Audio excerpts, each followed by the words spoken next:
48তম ককবরক দিবস উদযাপনের আবহে অশান্তির ছাপ রাজধানীতে। আজ 48তম রাজ্যভিত্তিক ককবরক দিবস উদযাপন কর্মসূচির অঙ্গ হিসেবে শহর আগরতলায় আয়োজিত হয়েছিল এক র্যালি কর্মসূচি। র্যালি কর্মসূচির মধ্যে আচমকা ছড়িয়ে পড়ে অশান্তি। কিছু জনজাতি যুবক রাজ্যে অতি শত রোমান স্ক্রিপ্ট চালু করার দাবিতে সোচ্চার হয়। অভিযোগ, র্যালির মধ্যে এই ধরনের অনাকাঙ্ক্ষিত বিক্ষোভ দেখাতে শুরু করে ওই যুব বাহিনী। পুলিশ প্রশাসনের তরফে বিক্ষোভকারীদের তড়িঘড়ি গ্রেপ্তার করে তুলে নিয়ে যায় রাজধানীর পুলিশ গ্রাউন্ডে। এই ঘটনায় সাময়িকভাবে র্যালি কর্মসূচিতে একটা অশান্তির ছাপ পড়তে দেখা গেছে। এই ঘটনায় বেজায় ক্ষিপ্ত বিজেপি বিধায়ক রামপদ জমাতিয়া। বিধায়কের দাবি, পুলিশ অভিযুক্ত বহিরাগত যুবাদের বিরুদ্ধে কড়া আইনি পদক্ষেপ করুক।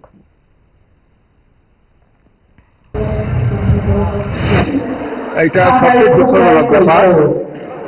সুন্দর একটা র্যালি চলছিল, ওইটা রেল 48তম। ওইখানে কে বা কারা এটাকে এরা এখানে পাঠিয়ে দিয়ে আমাদের শান্তিটাকে ভগ্ন করার চেষ্টা করেছে। তার জন্য পুলিশ প্রশাসনকে আমি বলবো, শক্তভাবে এটা যাতে কারবাই করা হয় তাদের বিরুদ্ধে। ধন্যবাদ।